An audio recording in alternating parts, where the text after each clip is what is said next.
Hi everyone, I am here to share with you about my experience on Mirtazapine, which is the generic name for an antidepressant, also known by its brand name Remeron.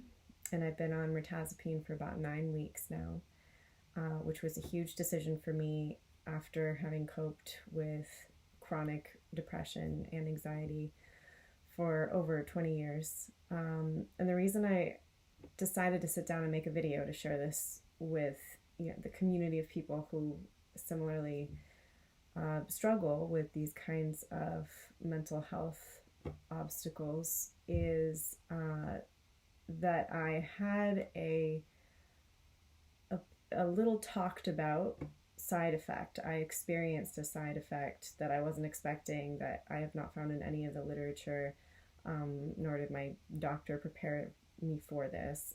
But once I did experience it and shared with a couple folks I know who also have had journeys on antidepressants, they informed me that they'd experienced something similar, and I'm not seeing it around in any of the literature or blogs that may be out there, and please feel free to comment below. Let me know, where that dialogue is happening. If it is, that's great. But in case it's not, I just wanted this information to be out there for folks to be more prepared and informed in their own decision-making processes when they go about deciding whether antidepressants might be the right thing for them. So a little bit of background about me. I'm 35. Like I said, I've struggled with depression for over 20 years. It has come in cycles for me typically, and while I've never been actively suicidal, I have reached the point of, wishing I were dead a number of times. And I know how painful that can be. What you're seeing now is like a very balanced version of myself. Again, I'm on Mirtazapine, so I just want you to get a sense of, for me, what my experience has been like. Of course, it'll be different for everyone, and each person has to find their own their own antidepressant, or whether it's herbs or yoga and exercise or getting more time in nature. I mean, all these things are really important. I want to be clear about that off the bat. I have tried to combat the state of depression, the sort of, mental and emotional film or fog is how I would describe it, that depression has created for me over the years. I've tried to combat it and cope with it through exercise, yoga, hiking in nature, being with friends, eating well, getting enough sleep, all of these basics, and I'm also well aware of all the broader sort of societal influences and reasons that so many of us do deal with depression and anxiety.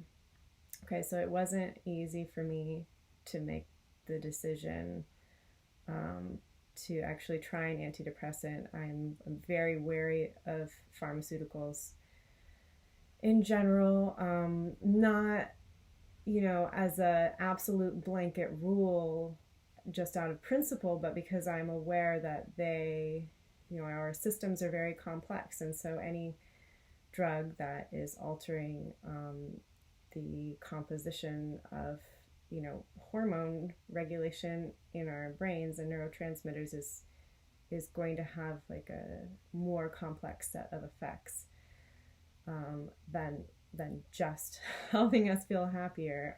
So worried about potential side effects, and for all of those reasons, I resisted for a long time. And also, I want to name, it wasn't just logical reasons, but also like a sense of shame, a deep sense of shame around the idea of taking an antidepressant, because I was afraid that if I did so, it would mean I was too weak, might be the word, to to cope with it on my own. That somehow I couldn't do it. I couldn't get there just being me, because it's hard when you live with depression for so long not to have your identity merge with that state. So a sense that just being me was not enough. That's what I was afraid it would mean for me to sort of admit defeat and take an antidepressant. So I'm here to say, first of all, number one,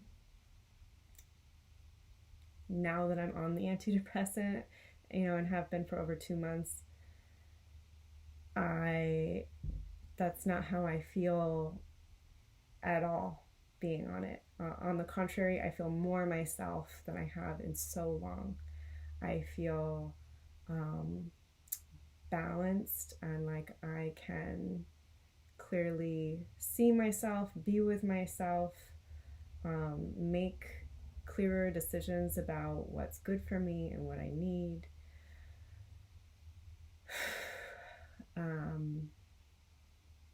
Yeah, it's emotional to talk about it, but in a good way right now. I'm so grateful to be able to be with myself and not in a constant state of swinging back and forth, from lows to relative optimism and back down lows again. That's sort of what my process has looked like in the past. And to just have it, to be able to have been able to extract myself from that cycle is like magic. And in this state, I can still and do still very much access all those other tools that I know are so good for me. The social connection, the caring for my body and caring for my spirit in so many ways. I'm just able to make the decisions to do so from a clearer place. So that's my experience currently. All of that context being given, here is the sort of side effect that I experienced about a week and a half ago. Well, let me back up. I started experiencing positive effects from the Mirtazapine almost immediately. Maybe a few days into taking it, I started to just feel something lift and a little bit of a sense of just more lightness. I wish I had made a video during that period, during those first 3 or 4 weeks, because I was practically euphoric. Euphoric might be a strong word to use. It was not in any way near a state of mania or like an unrealistic positivity, but I just felt good. I felt so good in my body. I had energy. I started to have so much more energy to think about other people in my lives, all the people who are already dear to me and important to me, and who I always wanted to be reaching out to more and wanted to be spending more time, holding in my heart and thinking about.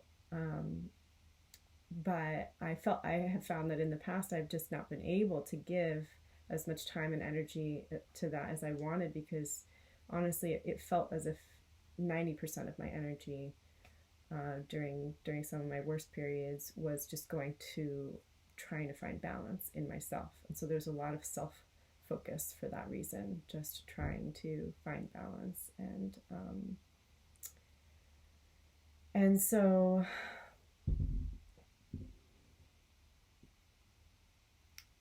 what I found in these first several weeks of being on the Mirtazapine is that all of that shifted, and I started to have energy for other people, for social events.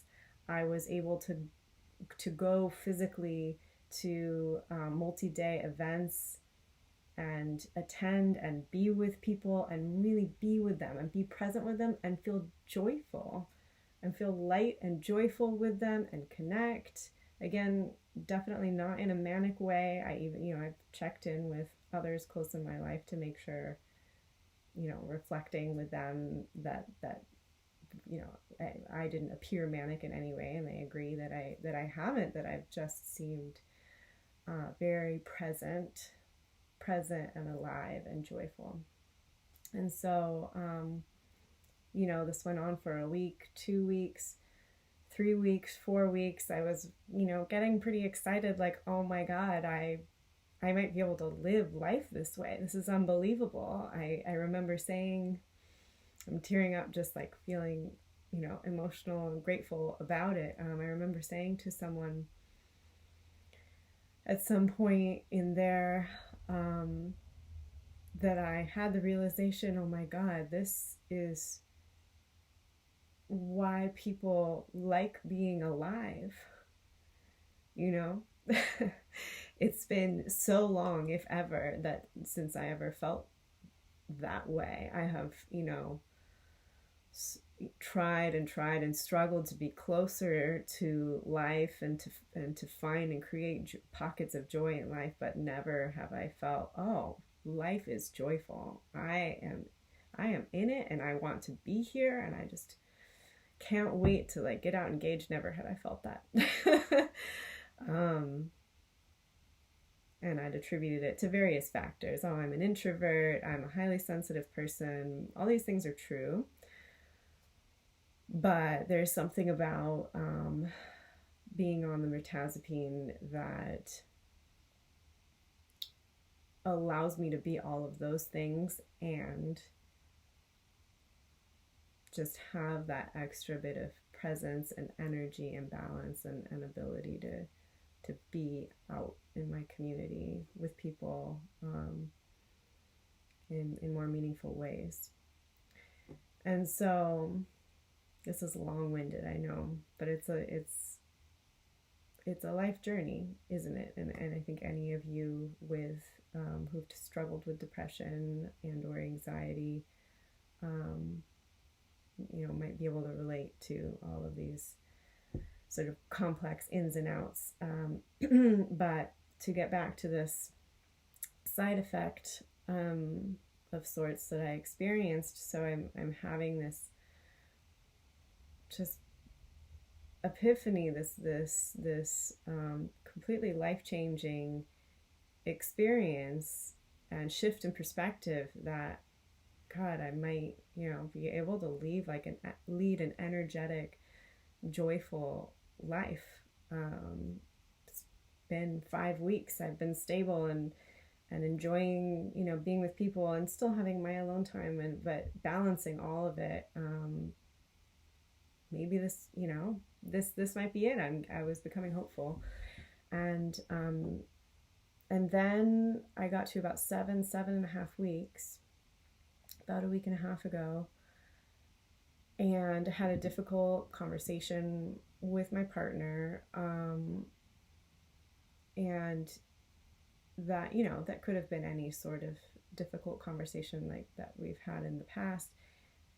And I think the trigger could have been anything, but I suddenly just started to plunge again.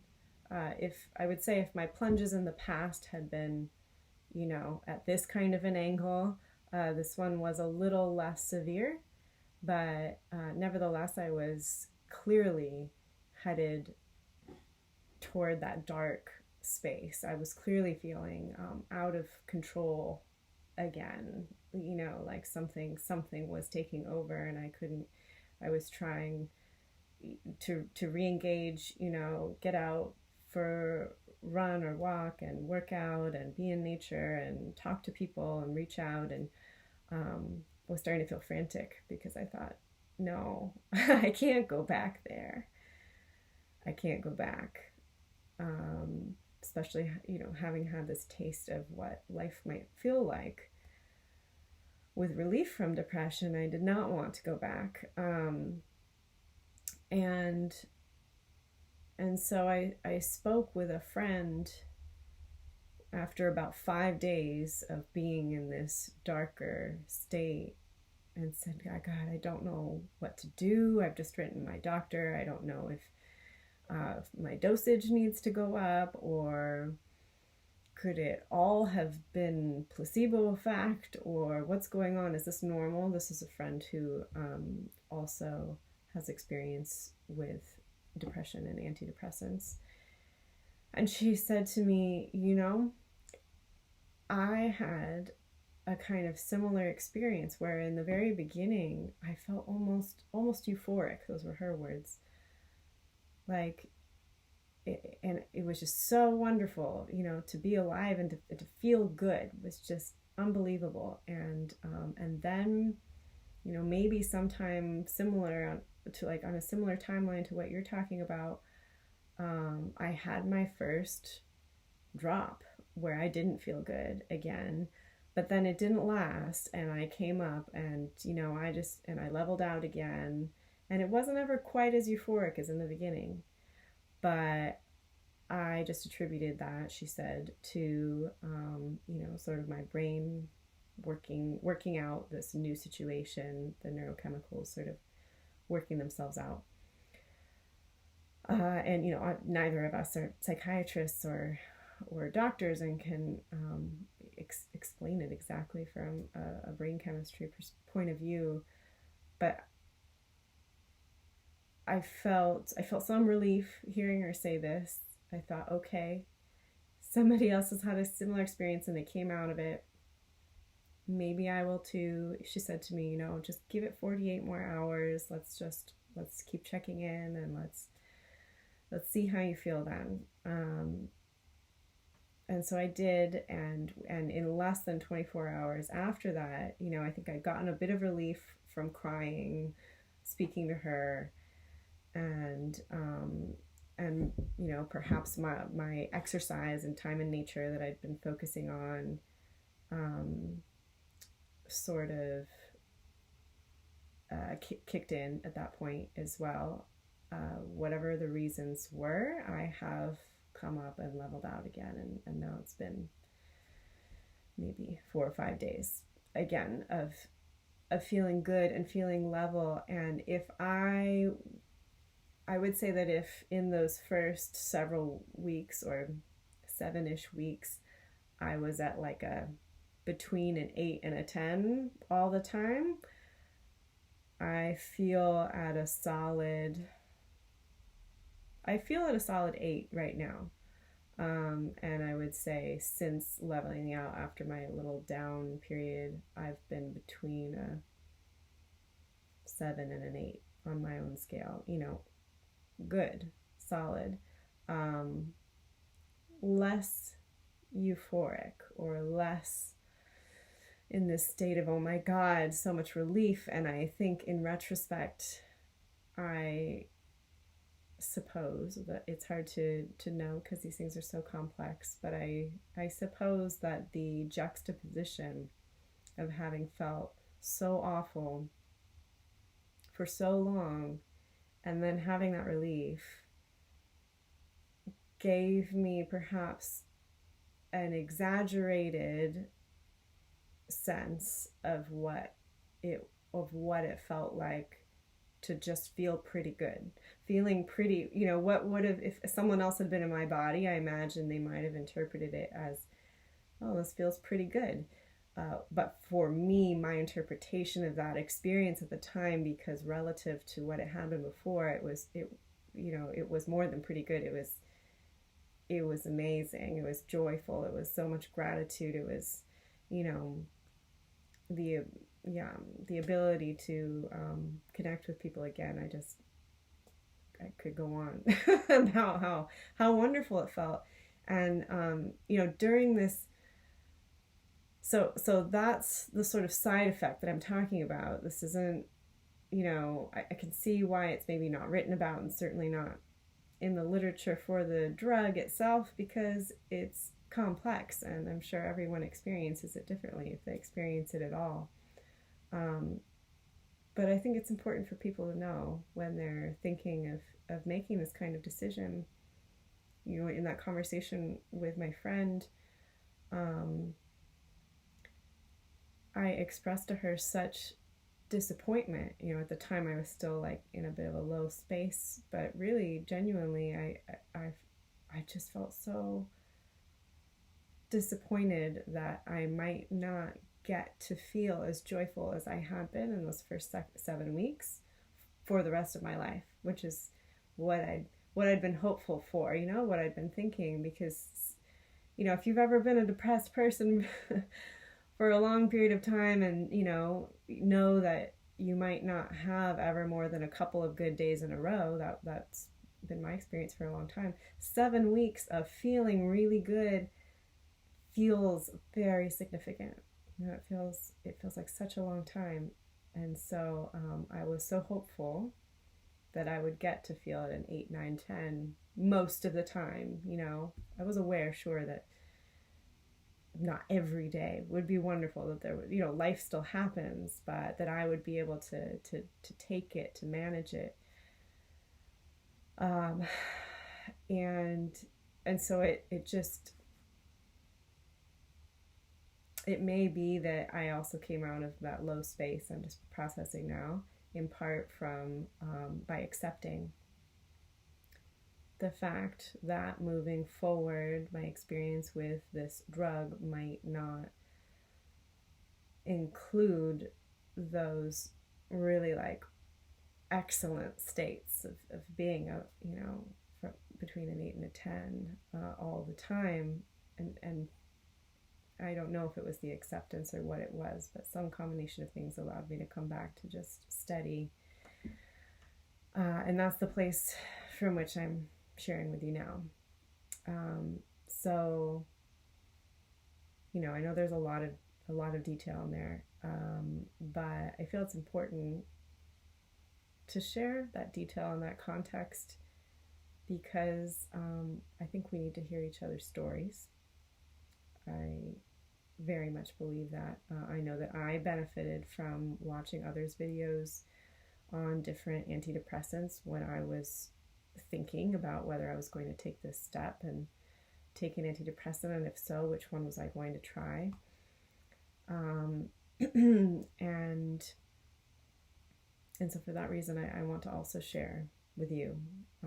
To be frank, it feels vulnerable to put myself and my information out like this, but I think it's important, and I think, you know, as we're learning and growing as a society, where it's sort of in the ethos now for many, and like an understanding that vulnerability is really where it's at, isn't it? That's it's what allows us to grow. It's what allows us to connect and be together in ways that are more meaningful. It's what allows us to make meaning together. So if you're out there and have been struggling, and you know, are possibly thinking about antidepressants and trying to decide whether they're right for you, I just want you to know that obviously I don't know. Of course, everyone has their own experience, and this is just mine. I hope that it's helpful for you in some way to hear it, and to know that you are not alone in struggling, and that there is help out there, and there are many out there who experience, you know, something similar to the struggles that you're going through. And I hope that in some way, in some small way, this video feels supportive and helps illuminate your own path forward just a little bit more.